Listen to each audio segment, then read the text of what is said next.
اعوذ باللہ من الشیطان الرجیم بسم اللہ الرحمن الرحیم ومکروا ومکر اللہ واللہ خیر الماکرین صدق اللہ العظیم صلی اللہ علی حبیبہ محمد وآلہ وسلم۔ ترجمہ: اور کافروں نے عیسیٰ علیہ السلام کے خلاف خفیہ تدبیر کی اور اللہ نے بھی خفیہ تدبیر کی، اور اللہ سب سے بہتر تدبیر کرنے والا ہے۔ لفظ مکر عربی زبان میں لطیف اور خفیہ تدبیر کرنے کو کہتے ہیں۔ اگر وہ اچھے مقصد کے لیے ہو تو اچھا ہے، اور برائی کے لیے ہو تو برا ہے، جیسا کہ سورۃ الفاطر آیت نمبر 43 میں رب ذوالجلال ارشاد فرماتا ہے وَلَا يَحِيقُ الْمَكْرُ السَّيِّئُ إِلَّا بِأَهْلِهِ،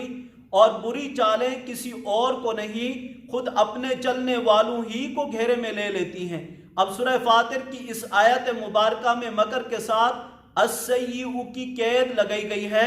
اس سے معلوم ہوا کہ مکر اچھا بھی ہوتا ہے اور برا بھی، جبکہ اردو زبان کے محاورات میں مکر صرف سازش اور بری تدبیر اور حیلہ کے لیے بولا جاتا ہے۔ اس سے عربی زبان پر شبہ نہ کیا جائے کہ جو معنی اردو میں ہے وہی عربی میں بھی ہوں گے، بلکہ قرآن مجید میں مکر کی جو نسبت اللہ تعالی کی طرف کی گئی ہے اس سے اردو محاورے والا مکر مراد نہیں لیا جا سکتا، بلکہ صرف عربی کے معنی ہی مراد ہیں، یعنی لطیف اور خفیہ تدبیر جس کا کسی دوسرے کو پتہ نہ چل سکے، جیسا کہ سورۃ الانفال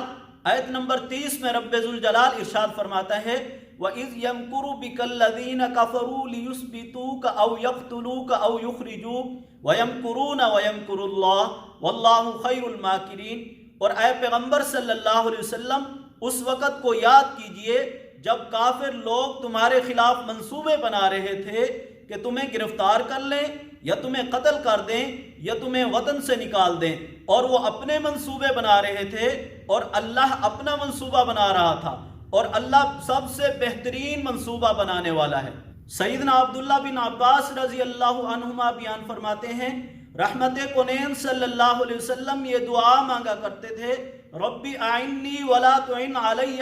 وانصرنی ولا تنصر علی وامکر لی ولا تمکر علی۔ اے میرے پروردگار، میری مدد کر اور میرے خلاف کسی کی مدد نہ کر، اور مجھے فتح دے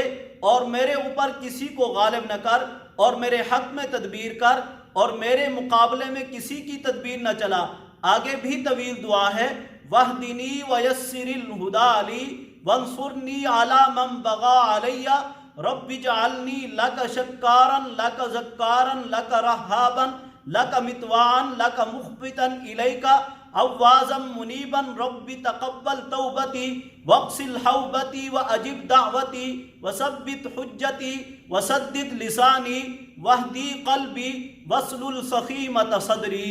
اور مجھے ہدایت دے اور میرے لیے ہدایت کو آسان کر دے، اور مجھے مدد دے اس پر جو مجھ پر زیادتی کرے۔ اے میرے رب، مجھے ایسا کر دے کہ میں تیرا بہت شکر ادا کروں، تجھے بہت یاد کروں، تجھ سے بہت ڈرا کروں، تیری بہت فرما برداری کروں، تجھ ہی سے سکون پانے والا رہوں، تیری طرف متوجہ اور رجوع کرنے والا رہوں۔ اے میرے رب، میری توبہ قبول فرما